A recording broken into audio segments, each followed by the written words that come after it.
جب آسودہ طرز زندگی انسان کی طبیعت سے لگ جائے پھر اس کا مرنے کو جی نہیں چاہتا۔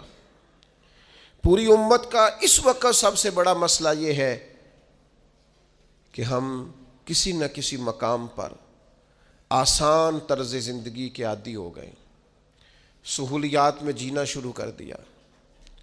ہم کسی قسم کی بھی کوئی تکلیف برداشت کرنے کو تیار نہیں، کسی قسم کا بھی کوئی درد قبول کرنے کو تیار نہیں۔ ہم سفر بھی تیز کرنا چاہتے ہیں اور یہ بھی چاہتے ہیں کہ سامنے سے ہوا بھی ہمیں تیز نہ پڑے۔ یاد رکھیں، جتنی تیزی سے جہاز اڑتا ہے اتنی تیزی سے ہی اسے مخالف ہوا کا سامنا بھی کرنا پڑتا ہے۔ لیکن تندی باد مخالف سے نہ گھبرا اے عقاب، یہ تو چلتی ہے تجھے اونچا اڑانے کے لیے۔ اپنی زندگی میں موت کا خوف، موت سے بھلا کون ڈرتا ہے؟ قرآن مجید فرماتا ہے موت سے منافق اور کافر ڈرتے ہیں۔ یہ موت سے ڈرتے ہیں، بجلی آتی ہے، کڑک آتی ہے تو یہ ڈرتے ہیں۔ موت کے ڈر سے کیا کرتے ہیں؟ یہ اپنے کانوں میں انگلیاں ڈال لیتے ہیں، من السوائی کی کڑک کی وجہ سے۔ کیوں انگلیاں ڈال لیتے ہیں؟ یہ کڑک ہی ہوئی ہے، صرف بادل ہی گرجا ہے، انگلیاں ڈالنی کانوں میں۔ یہ منافقین کی بات پہلے سپارے میں ہو رہی۔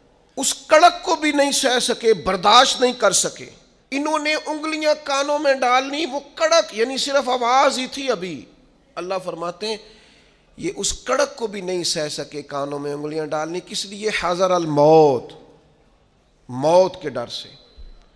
لیکن کافر منافق بچ اس لیے نہیں سکتے کہ واللہ محیط بالکافرین، اللہ کافروں کو گھیرنے والا ہے۔ کافر اور منافق موت سے ڈرتا ہے، مومن موت سے۔ ایمان جیسے جیسے مضبوط ہوتا جاتا ہے ویسے ویسے تو اس کے اندر طاقت آتی رہتی ہے۔ ایک تو وہ بندہ موت سے ڈرتا ہے جس کے پاس کامل ایمان نہیں، اور دوسرا جن لوگوں کی زندگی بڑی آرام دہ ہو جاتی ہے نا، او محل بنایا ہے، وہ کیا خوبصورت اے سی لگا ہے، اور سردیوں میں گرم کرنے کے لیے مشینیں لگی ہیں گھر کو، اور جناب بہترین صوفے ہیں، قالین ہیں، فریزر نعمتوں سے بھرا ہوا ہے۔ زندگی اتنی آسودہ کر لی ہے، تیرے صوفے ہیں افرنگی اور تیرے قالی ہیں ایرانی، لہو مجھ کو رلاتی ہے جوانوں کی تن آسانی۔ یہ لوگ پھر موت سے ڈرتے ہیں، زندگی بڑی آسودہ ہے۔ یہ اتنا پیسہ جب اتنا مال انسان کما لے اور اتنی آسان زندگی اختیار کر لے پھر کوئی چھوڑ کے مرنے کو جی چاہتا ہے؟ لیکن اگر زندگی ان لوگوں کی طرح ہو جن کا طرز زندگی سادہ ہے، یعنی تھوڑا سا ہے، انہوں نے لمبے چوڑے آسائشیں جمع نہیں کی، ان کے لیے پھر مرنا بھی مشکل نہیں ہوتا۔ تیسرا کون بندہ موت سے ڈرتا ہے؟ جس کو دنیا سے پیار ہو جائے نا، مال و دولت سے عشق ہو جائے، وہ لوگ بڑا ڈرتے ہیں موت سے۔ اتنی مشکل سے مربے بنائے، اتنی مشکل سے بینک بیلنس بنایا، اتنی مشکل سے دنیا جمع کی، اب چھوڑ کے مر جائیں؟ وہ کیسے مریں گے؟ وہ حضرت شاہ فرید الدین عطار رحمۃ اللہ علیہ کہتے ہیں میں تصوف طریقت معرفت کے راستے میں آنے سے پہلے نا عطر بیچتا تھا، عطار عطر فروش کو کہتے ہیں۔ میں عطر بیچتا تھا تو میری دکان پہ ایک بزرگ آئے جو میری توبہ کا سبب بنے۔ بابا جی سیدھے سادے تھے، خوشبو بڑی مہنگی مہنگی، میں نے اس دور کے جو آپ اپنے لفظوں میں سمجھ لیں جو برانڈ تھی نا، زیادہ مہنگی خوشبوئیں تھیں، جو بادشاہ، وزیر، مشیر، مال، اس طرح کی خوشبوئیں میں نے رکھی ہوئی تھی۔ بابا جی آئے تو کبھی ایک شیشی دیکھیں، کبھی دوسری دیکھیں، کبھی تیسری دیکھیں، تو اچھے سیلز مین جو ہوتے ہیں وہ گاہک سے خود بڑھ کے پوچھ لیتے ہیں کیا چاہیے۔ کہتے میں نے آگے بڑھ کے پوچھا بابا جی کیا چاہیے، تو بابا جی کہنے لگے پتر کچھ بھی نہیں۔ تو کہا پھر دیکھ کیا رہے ہیں؟ کہنے لگے دیکھ رہا ہوں تیری جان بڑی مشکل سے نکلے گی۔ تو کہتے میں نے کہا جی وہ کیوں؟ کہنے لگے اتنا مال جمع کیا ہے، جب تم مرنے لگے گا کبھی یہ والی بوتل یاد آئے گی، کبھی یہ والا شو کیس یاد آئے گا، کبھی یہ والا، نہیں سمجھ آئی؟ یعنی کبھی یو بی ایل والا اکاؤنٹ یاد آئے گا، کبھی مسلم کمرشل والا، اب آ گئی یہ سمجھ، کبھی وہ جناب وہ ایچ بی ایل والا یاد آئے گا، تو بڑی مشکل ہو جائے گی، تو کیسے مرے گا؟ تو کہتے ہیں میں دنیا دار تھا، مجھے غصہ آیا، میں نے بڑے تلخ اور طنزیہ لہجے میں کہا میری جان تو مشکل سے نکلے گی تو تیری کیسے نکلے گی؟ کہتے ہیں بابا کہنے لگا بیٹا ادھر آنا باہر۔ میں سین میں آیا، وہ زمین پہ لیٹا، اس نے کلمہ پڑھا اور اس کی روح پرواز کر گئی. میری یوں نکلے گی عرش فرشتے بانگا ملیاں نہیں تے مکے پہ گیا شور. بلے شاہ آسان نہیں ہوں مرنا، یہ تے مر گیا ہی کوئی اور، ایسے نکلے گی میری. کہتے ہیں اس نے کلمہ پڑھا اور وہ پرواز کر گئی. میں نے کفن دفن کا بندوبست کیا، ساری رات میں سوچتا رہا یہ بھی منظر ہوتا ہے دنیا میں، اتنی آسانی سے شخص چلا گیا. فرماتے ہیں بس پھر میں نے بھی صبح خیرات کی، کاروبار کو اتنا کیا جتنی مجھے ضرورت ہے، اور پھر میں نے بھی اپنا زیادہ وقت اپنے رب کی رضا کے لیے گزارنا شروع کیا. عزیز دوستو، دنیاوی مال و متاع کا پیار خوف پیدا کرتا ہے، خوف. اور میں آپ سے عرض کروں، ریاکار بھی بزدل ہوتے ہیں، وہ بھی موت سے ڈرتے ہیں. جو کچھ کیا دکھلاوے کے لیے کیا، اخلاص ہے ہی نہیں. مخلص بندہ کبھی موت سے ڈرتا. چھپا چھپا کے نیکیاں کی ہیں، چھپا چھپا کے قرآن پڑھا ہے، چھپا چھپا کے تلاوتیں کی ہیں، چھپا چھپا کے درود پڑھا ہے، کونوں میں بیٹھ بیٹھ کے نعتیں سن کے حضور کی یاد میں رویا ہے. اس نے کسی کی مدد کی ہے تو اس نے بڑی چھپا چھپا کے کی ہے، نیکیاں مخلصانہ ہے. اس لیے یہ بندہ موت سے نہیں ڈرتا، یہ بہادر ہوتا ہے، طاقتور ہوتا ہے. اس کے مزاج کے اندر کمزوری نہیں ہوتی. اسے پتہ ہوتا ہے کہ میں نے یہاں کے لیے جمع نہیں کیا، میں نے تو وہاں کے لیے جمع کیا ہوا ہے. لہٰذا یہ دوڑتا ہے، یہ ڈرتا نہیں. اور پھر زیادہ لوگ وہ ڈرتے ہیں موت سے جو موت سے نہیں ڈرتے، اپنے اعمال سے ڈرتے ہیں. انہیں پتہ ہوتا ہے دنیا میں تو گناہ چھپے ہوئے ہیں، مر گئے تو کھل جائیں گے. وہ ڈرتے ہیں. جن لوگوں نے اپنے کردار کو باعظمت نہیں کیا ہوتا، باوقار نہیں کیا ہوتا، کردار میں خوبصورتی اور حسن نہیں پیدا کیا ہوتا، وہ لوگ ڈرتے ہیں موت سے. اور جنہوں نے کردار پر توجہ دی ہوتی ہے، عمل میں خوبصورتی ہوتی ہے، ان کو تو پتہ ہوتا ہے کہ ہم نے اپنی زندگی یہاں کے لیے گزاری نہیں، گزاری وہاں کے لیے، اس دیس کے ہمراہی ہے. تو یہ لوگ موت سے ڈرتے. اب میں آپ سے عرض کروں، موت سے پیار بھلا کون کرتا ہے؟ کچھ لوگوں کو موت سے محبت بھی ہو جاتی ہے.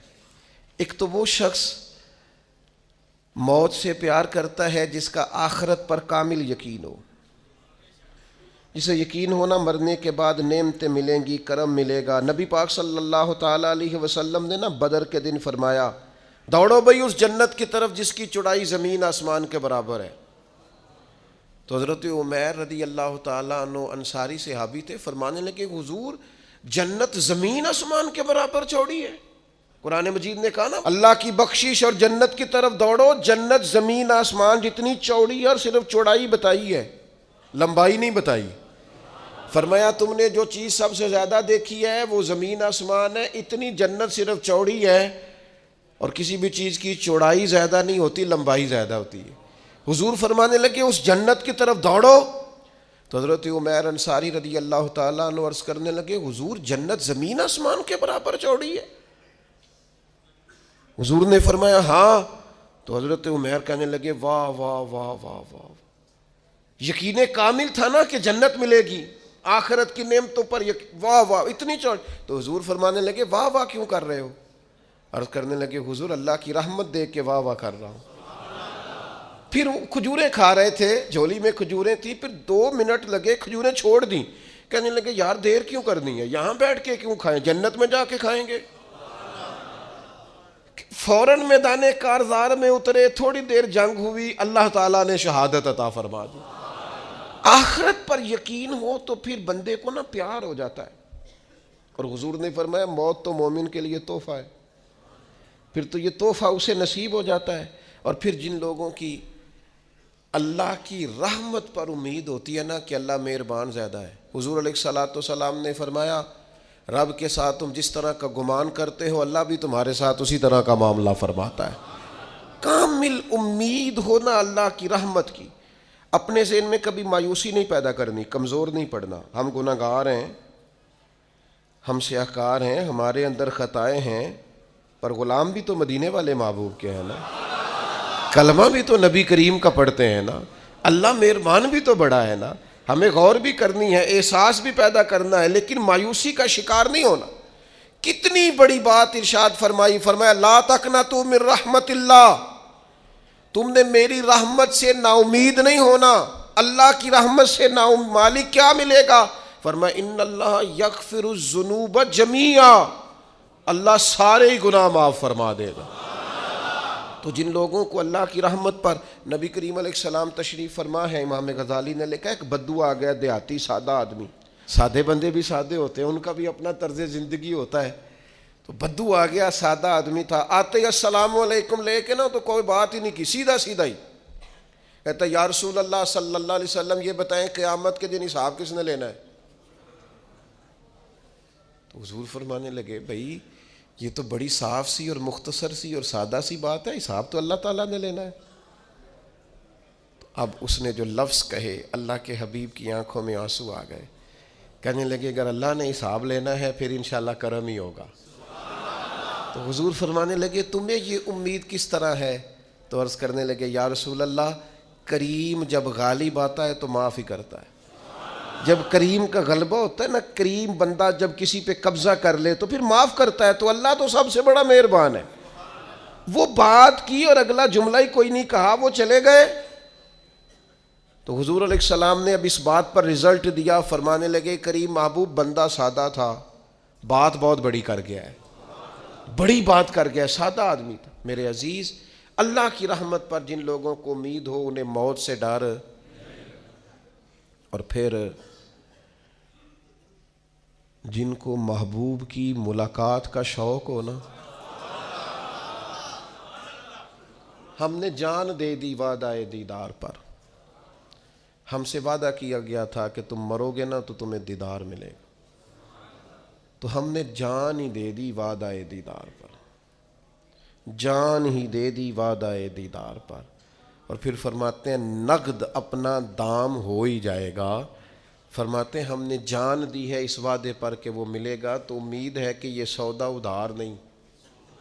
جیسے ہی قبر میں جائیں گے سامنے حضور کی زیارت نصیب ہو جائے گی. اس لیے لحد میں بھی عشق رخ شاہ کا داغ لے کے چلے. اندھیری رات سنی تھی سو چراغ لے کے چلے. یہ حدیث آپ نے بھولنی نہیں.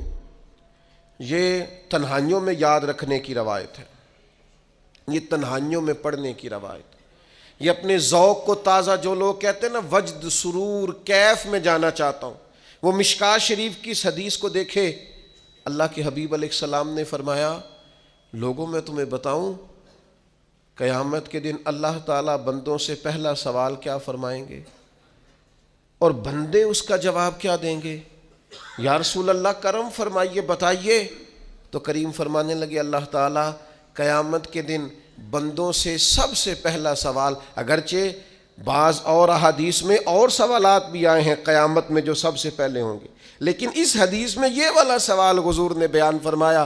حضور فرمانے لگے اللہ قیامت کے دن اپنے بندوں سے سب سے پہلا سوال یہ فرمائے گا کیا تم میری ملاقات کو پسند کرتے تھے؟ اوئے ہوئے ہوئے، کیا تمہارا ملنے کو جی چاہتا تھا؟ کبھی اے حقیقت منتظر نظر آ نہ لباس مجاز. اقبال کہتے ہیں تیرے کرم اتنے ہیں دل کرتا ہے تجھے دیکھیں. کبھی کبھی اے حقیقت منتظر نظر آ نہ لباس مجاز میں. لاکھوں سجدے تڑپ رہے ہیں میری جبین نیاز میں. تمہارا دل کرتا تھا مجھ سے ملنے کو؟ حضور فرماتے بندے عرض کریں گے مالک بڑا دل کرتا تھا. تو پھر اللہ فرمائیں گے یہ گفتگو کی معنویت تو دیکھو یار، اس کا حسن تو دیکھو. اللہ پھر پوچھیں گے کیوں دل کرتا تھا تمہارا؟ دل کرتا تھا تو کیوں کرتا تھا؟ عرض کریں گے مالک اس لیے کہ ہمیں امید تھی کہ تم معاف بھی کر دے گا، رحمت بھی فرمائے گا. اس معافی کی امید پر دل کرتا تھا تو ملے. تو حضور فرماتے ہیں پھر رب فرمائے گا مجھ پر واجب ہے، میں نے اپنے کرم سے واجب کر لیا ہے کہ آج تمہیں جنت عطا کروں گا. یہ جو ملاقات ہے نا، ملاقات کہ وہ ملیں گے، ان سے ملاقات ہوگی. عمر بیت گئی نا نام جپتے، عمر بیت گئی نا تذکرہ کرتے. ہم سے بھی لوگ پوچھتے ہیں کیا کمائی کی، کیا زندگی میں حاصل کیا؟ تو ہم کہتے ہیں شرق سے غرب تک، ملک کے کونے سے لے کر دوسرے کونے تک مدینے والے کی بات کی ہے، حضور کا ذکر کیا ہے. نبی پاک کے اور میں اپنی حیاتی تو قربان تھی وہاں ساری محمد محمد پکیندے گزر گئی ساری. یہ اعزاز ہے، یہ کرم ہے. اب کیا ہوتا ہے، گناہگار لوگ اتنا بڑا دعویٰ تو نہیں کر سکتے، لیکن دل تو چاہتا ہے نا کہ چلو جس کا نام لیا ہے اس کی کبھی زیارت بھی ہو، کبھی ملاقات بھی ہو، کبھی نظر کرم بھی ہو. کسی نے اپنے محبوب سے کہا تھا کہ ذرا ایک نظر مجھ پہ بھی کیجئے، تو قریب بیٹھے ایک شخص نے کہا یار تو نے بڑا دعویٰ کیا ہے، جو محبوب ہوتے ہیں ان کو تکلیف نہیں دی جاتی، تو کہتا ہے پورا چہرہ ہی تیری طرف پھیرے. تو پھر اس نے اس درویش سے پوچھا کہ میں بھلا پھر کیا کروں، میرا دل تو میرا بھی کرتا ہے نا. چلو یہ تو آپ کی بات ٹھیک ہے کہ اب میں محبوب سے کہوں کہ اتنی تکلیف کرے کہ میری طرف پورا رخ پھیرے تو ٹھیک نہیں، تو پھر بتائیں میں کیا کروں. تو اس نے کہا ان راہوں میں کھڑا ہو جا جن راہوں کی طرف وہ کریم دیکھتا ہے. چلو اسی با کردار کو دیکھتے دیکھتے بیچ میں تیرے اوپر بھی نظر، مجھ پہ محشر میں نصیر ان کی نظر پڑ ہی گئی، مجھ پہ محشر میں نصیر ان کی نظر. اوئے ہوئے اللہ کرے آپ کو بھی وہ لطف آئے جو مجھے آ رہا. کہتے مجھ پہ محشر میں نصیر ان کی نظر. یہ انتہائی عاجزی ہے کہنے والے کی. اس نے بالکل اپنے آپ کو ختم کر کے کہا کہ میں قابل تو نہیں تھا اور میں پھر تکلیف دیتا کہ میری طرف دیکھیں، اسپیشل میرے لیے وقت نکالیں. پر کرم یہ ہوا کہ مجھ پہ محشر میں نصیر ان کی نظر پڑ ہی گئی. کہنے والے اسے کہتے ہیں خدا کا کرنا، کہنے والے اسے کہتے ہیں خدا کا کرنا. اللہ نے کیا کہ نظر مجھ پر پڑ ہی گئی، اور جب پھر پڑ گئی تو تیری ایک نظر کا کمال ہے اور میری زندگی کا سوال ہے. بس جب پڑ گئی تو سو پھر پڑ گئی. موت سے وہ بندہ کبھی نہیں ڈرتا جسے ملاقات کا شوق ہو. ملنا چاہے داتا علی اجویری سے اور موت سے ڈرے، ملنا چاہے حضرت غوث پاک جیلانی سے اور پھر موت سے ڈرے. زندگی گزری ہو علی علی کرتے پھر موت سے ڈرے. عمر بھر سیدنا عثمان غنی کی سخاوت کی بات کی ہو اور پھر جنت میں جا کے ان سے ملنے کا شوق پیدا نہ کرے. ساری زندگی سیدنا فاروق کا عدل بیان کیا ہو، ساری زندگی ان کے انصاف کا تذکرہ کیا ہو، پوری امت کو بتایا ہو کہ اگر جینا چاہتے ہو تو عمر کے رستوں پر چلو، اور پھر یہ موت سے ڈرے اور مر کے جناب فاروق اعظم کی زیارت کو پسند نہ کرے. جسے صدیق کی وفائیں یاد ہو، جنہیں جناب ابو بکر صدیق کا عشق یاد ہو، وہ پھر ان کی زیارت نہ کرنا چاہے اور ساری عمر حضور کی نعت پڑھی ہو. مانا نہیں آتا تھا پھر بھی کہا بلغ العلا بکمالہ کشف الدجا بجمالہ حسنت جمیع خصالہ صلو علیہ والہ سے نہیں ترجمہ آتا تھا، پر جب بھی کو پڑھتا تھا یہ بھی جھومتا تھا مولا یا صلی وسلم دائماً. میں آپ کو بتاتا ہوں توتلا آدمی، توتلا اور دیوانہ مجذوب بیچارہ، سمجھ نہیں، توتلا بولنا بھی ٹھیک نہیں آتا. مجھے نماز کا سلام پھرا تو وہ جلدی آ گئے، اور ایک مجذوب آدمی تھے، سادے تھے، تو سلام لی تو کرنے لگے میں گل کرنی سی. تو میں نے ان سے کہا کہ تھوڑی دیر کے بعد ملتے ہیں. سادہ آدمی ہے، اللہ مجھے معاف کرے، میں کوئی نقل تو نہیں ان کی اتار سکتا. اس زبان کو ہم توتلی نہیں کہتے، ہم اس زبان کو بلالی زبان کہتے ہیں. یہ بڑی خوبصورت زبان ہوتی ہے. یہ جو توتلے لب و لہجے ہوتے ہیں نا، وہ جب بچہ پوری طور پہ اماں نہیں کہہ سکتا، توتلا ہوتا ہے تو کوئی مزہ آتا ہے اماں کو اماں کہلوانے میں. جب وہ پوری طور پر باپ کو بابا نہیں کہہ سکتا اور توتلا ہوتا ہے تو کوئی مزہ آتا ہے کہنے میں. وہ جب دادی نانی دادا کہتا ہے تو دادے کا دل کرتا ہے یہ 100 بار کہے، کیونکہ اسے کہنا نہیں نہ آتا. لیکن اس توتلاہٹ میں جو اس کو لطف آتا ہے. مجھے بڑے لوگ آ کے شعر سناتے ہیں، میں نے بڑے خوشگلو نعت خوانوں سے زندگی میں سنا ہے. وہ صاحب میرے پاس آئے اور میں نے کہا بعد میں ملیں گے. تو سادہ آدمی ہے، مجذوب ہے، پورا شعور نہیں رکھتا. مجھے کہنے لگا مصطفیٰ جان رحمت کے بعد، مصطفیٰ جان رحمت پہ لاکھوں سلام کے بعد، یعنی معنی یہ تھا کہ سلام کے بعد. تو اب بڑے بڑے سریلے بندوں سے بھی بندہ سنتا ہے، میرا دل کرے. اور میں نے جان بوجھ کے ان سے کہا دوبارہ کیا آج ذرا. کیونکہ توتلے تھے نا. میں نے کہا کہنے لگے مصطفیٰ جان رحمت پہ لاکھوں سلام کے بعد او میرے عزیز یاد رکھو ساری زندگی حضور کی نعتیں پڑھی, نبی پاک کے تذکرے سنے, اب موت سے ڈر جائیں؟ حالانکہ موت تو ایک پل ہے, پل سے گزریں گے تو سامنے اللہ کا دیدار بھی ہوگا, مدینے والے کی زیارت بھی نصیب ہو. تو زیارت ہوگی اور ہر نظر کانپ اٹھے گی محشر کے دن خوف سے, ہر کلیجہ دہل جائے گا, اوڑھ کر کالا جبہ وہ آ جائیں گے اور سارے محشر کا نقشہ بدل جائے گا. یہ موت کا خوف نکالنے والی چیزیں ہیں, ڈر. اچھا مجھے ایک بات بتائیں, یہ میں امید کی بات کرنے لگا ہوں, چلیں اب یہ بات تو مشکل ہے پر کرنی پڑے گی, مجبوری ہے. کبھی کبھی ابا جی سے مار بھی پڑ جاتی ہے بندے کو, گھر میں کوئی 2-4 لگ بھی جاتی ہیں, تو اس وقت نا جو سب سے بڑا سہارا کسی کو نصیب ہوتا ہے وہ یہ ہوتا ہے کہ اللہ کرے اماں گھر میں موجود ہو. اور میں نے دیہاتوں میں کئی مائیں ایسی دیکھی ہیں جو بیٹے کے حصوں کی مار کھاتی ہیں. ابا نے ڈنڈا لے لیا ہے بیٹے کی غلطی پہ, اب اماں بیچاری سامنے ہو گئی ہے, 2-4 اس نے بھی کھا لی. یہ بات آپ سمجھیں, موت کا خوف نکالنے کے مفہوم میں بات عرض کر رہا ہوں. اماں موجود ہونا گھر میں تو ابا سختی بھی کرنے لگے تو کسی وقت احساس ہوتا ہے کہ جناب یہ سختی نہیں ہوگی کیونکہ میری اماں, اور اماں پوری وکیل بن جاتی ہے, کہنی تو نہیں پتا وہ ہو گئی غلطی, وہ فلانے دے منڈے نے خراب کیتا ہے, حالانکہ ہو سکتا ہے اس نے اس کو بھی خراب کیا ہو, لیکن وہ اماں وکیل ہے, وہ وکالت کر رہی ہے اور وہ بے لوث کر رہی ہے. ہوتا ہے ایسے, اس بات کو سمجھ لیں اچھے طور پر. موت کا خوف نہیں, ڈر نہیں, اس لیے کہ گھر میں ماں موجود ہو تو باپ کا ڈر نہیں ہوتا, تو قبر حشر میں تو رسول کریم موجود ہے, وہاں تو نبی کریم موجود ہے, وہاں تو اللہ کریم اپنی رحمت فرمائے گا بندوں پر. اس لیے خوف نہیں, پینک نہیں, اپنی غلطیوں کا احساس ضرور کریں, اپنے اعمال پر توجہ ضرور دیں, لیکن موت کے خوف تلے دبتے نہ جائیں. انشاءاللہ صبح قیامت کرم ہوگا. میرے نبی پاک علیہ الصلوۃ والسلام نے تو فرمایا ہے بس ہم نے ایمان کامل لے کے جانا ہے دنیا میں. حضور نے فرمایا ہے جس طرح 14ویں رات کا چاند چمکتا ہے اس طرح میرے غلاموں کے چہرے چمکیں گے قیامت کے دن. اللہ کے رسول صلی اللہ علیہ وسلم فرماتے ہیں جسم کے جن جن حصوں پر وضو کا پانی لگتا رہا وہ قیامت میں چمکیں گے.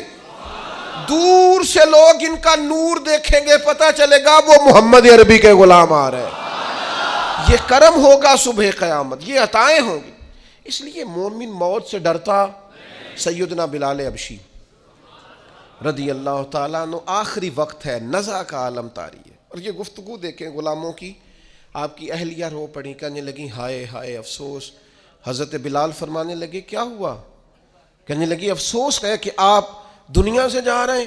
تو حضرت بلال نے مضمون ہی بدل دیا, سوچ کا زاویہ ہی بدل دیا. فرمانے لگے یہ افسوس کا مقام نہیں, یہ تو خوشی کا مقام ہے. اس لیے کہ میری آج آنکھیں بند ہوں گی, قبر میں کھلیں گی, مدینے والے محبوب سے بھی ملوں گا, حضور کے غلاموں سے بھی ملوں گا صلی اللہ تعالی علیہ وسلم. تو موت تو مقام مسرت ہے, اور اگر یہ مل جائے زندگی میں. ایک بدو ایمان لے آئے, ابن ماجہ میں موجود ہے. حضرت ابو ہریرہ رضی اللہ تعالیٰ عنہ حدیث کے راوی ہیں, فرماتے ہیں ایک بدو ایمان لائے اور انہوں نے حضور علیہ السلام کے ساتھ ہجرت بھی کی. ابن ماجہ میں موجود ہے. تو نبی پاک علیہ السلام نے نا انہیں ایک صحابی کے ساتھ کر دیا, وہ ان کے کام کاج میں مصروف ہو گئے ان کے ساتھ. تو حضور علیہ السلام نے نا ایک جگہ سے مال غنیمت آیا, تو طریقہ مبارکہ یہ تھا کہ مال غنیمت میں سب کو حصہ دیا جاتا تھا. اگرچہ وہ جہاد پہ نہیں گئے لیکن حضور نے انہیں بھی حصہ دیا. تو وہ صحابی تو رو پڑے, عرض کرنے لگے حضور میں اس کے لیے تو ایمان نہیں لایا تھا. تو حضور نے فرمایا پھر بتائیے. گرچہ حضور جانتے ہیں کس لیے لائے تھے. عرض کی حضور میں تو اس لیے ایمان لایا تھا کہ میں رب کی راہ میں لڑوں گا اور میں اپنی جان پیش کروں گا. میں شہادت کے لیے ایمان لایا تھا, مجھے یہ مال دولت نہیں چاہیے. تھوڑی ہی دیر گزری کہ ایک اور مارکے کا اعلان ہو گیا, جنگ کا اعلان ہو گیا. حضور نے فرمایا چلو. وہ گئے اور چند ہی لمحے گزرے کہ وہ میدان میں اترے اور پھر شہید ہو گئے. صحابہ کرام ان کی مقدس لاش مبارک کو اٹھا کے محبوب کے قدموں میں لائے تو نبی کریم نے کیا خوبصورت بات ارشاد فرمائی. حضور فرمانے لگے دیکھو اس نے اللہ کی تصدیق کی ہے تو رب نے بھی اس کی تصدیق فرما دی. اور پھر یہ دو جملے محبوب کہتے کہتے اٹھے اور پھر حضور نے اپنا جبہ مبارک اتارا اور اتار کے فرمایا اس بندے کو نہ اس جبے میں کفن دے دو, اس میں اسے کفن دو, اس لیے کہ تو شہادت کے لیے ایمان لایا, موت کی آنکھوں میں آنکھیں ڈال کے جیا, اپنی زندگی کمزور نہ گزاریں. مسلمانوں پہ کافر کا رعب طاری ہو گیا ہے. ایک تو ہوتا ہے نا کہ کوئی مدد کرنا, کوئی آگے بڑھنا, فلسطین کا نام تک نہیں لے رہے حکمران زبان سے, ذکر تک نہیں کر رہے, چینل ذکر نہیں کر رہے. اتنا رعب, اتنا کفر کا خوف, صرف اس لیے کہ ہمیں موت کا ڈر ہے, مر جائیں گے تو بستر پہ نہیں مریں گے, بیماریوں سے نہیں مر جاتے لوگ. خدا کے بندو اپنی زندگی میں اتنا خوف اگر موت کا پیدا کر لو گے. حضرت سعید ابن جبیر رضی اللہ تعالیٰ عنہ بہت بڑے فقیہ تھے. حجاج بن یوسف نے بلایا اور کہنے لگا میں تمہیں موت دینے لگا ہوں, مار دوں گا تمہیں. بڑا ظالم آدمی تھا, بڑے لوگ اس نے قتل کیے تھے. حضرت سعید رضی اللہ تعالیٰ عنہ مسکرا پڑے اور غصے میں آیا, کہنے لگا کیوں ہنستے ہو؟ فرمانے لگے تو بڑا بیوقوف ہے, تجھے کس نے کہا زندگی اور موت تیرے ہاتھ میں, یہ تو تب آئے گی جب میرا رب چاہے گا. کہنے لگا لے جاؤ ان کو اور جا کے قتل کر دو. تو وہ جب جلاد لے جا رہے تھے تو آپ اور کھل کے مسکرائے, ہنسے. یہ آپ کی طاقت ہے کہ موت کو دیکھ کے مسکراہٹ ہو, لبوں پہ تبسم, رقصہ ہو, مسکرائے. جب آپ مسکرا رہے تھے تو اس کو اور غصہ آیا, واپس بلایا. کہنے لگا مسکراتے کیوں ہو؟ فرمانے لگے تیری جرت پہ مسکرا رہا ہوں, اور اس بات پہ مسکرا رہا ہوں کہ رب کتنا بے نیاز ہے, تیرے جیسے لوگوں کو بھی مہلت دے رکھی ہے. کتنا بے نیاز ہے, تیرے جیسے لوگوں کو مہلت دے. اور غصے, کہنے لگا میرے سامنے قتل کرو. حضرت سعید ابن جبیر رضی اللہ تعالیٰ عنہ نے منہ کعبے کی طرف کر کے پڑھنا شروع کیا, انی وجہت وجہی للذی فطر السماوات والارض حنیفا وما انا من المشرکین. آپ یہ پڑھ رہے تھے تو کہنے لگا اس کا منہ کعبے سے پھیر دو.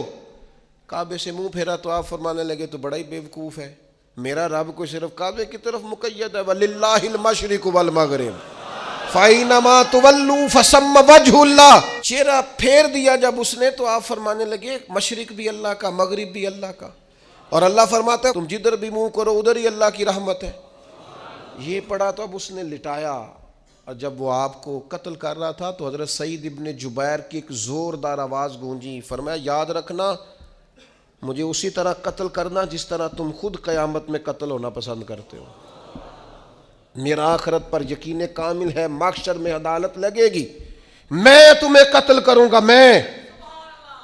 حضرت سعید ابن جبیر کی وہ جرت تھی کہ دربار سارا لرز گیا حجاج کا. حضرت سعید ابن جبیر رضی اللہ تعالیٰ عنہ کہنے لگے اللہ اسے میرے بعد کسی پر مسلط نہ کرنا, میرا قتل آخری ہو, میرے بعد نہ ہو. ڈر گئے لوگ, سہم گئے. اور وہ جو جلاد آپ کو قتل کر رہا تھا اس کے بھی ہاتھ کانپ رہے تھے. اتنی جرت, موت کا ایک منٹ کے لیے خوف نہیں. حضرت سعید ابن جبیر رضی اللہ تعالیٰ عنہ شہید ہو گئے تو اتنا خون نکلا, اتنا خون نکلا, اتنا خون نکلا, خون بند ہی نہیں ہو رہا. ایک طبیب بیٹھا تھا, ہانپتے کانپتے ڈرے ہوئے سہمے ہوئے. حجاج کہنے لگا اسے اتنا خون؟ تو کہنے لگا بادشاہ میں نے سالوں مریض دیکھے ہیں, اس کو پتہ چل جائے نا مرنے والا ہوں وہ تو اتنا خوف میں آتا ہے پہلے ہی اس کا سارا خون جم جاتا ہے اور سکڑ جاتا ہے اور اس کا خون جل جاتا ہے. یہ جو بندہ تم نے شہید کیا ہے نا اس میں ایک رتی برابر بھی موت کا خوف نہیں تھا. موت کے خوف سے بے نیاز تھا, اتنا خون نکلا.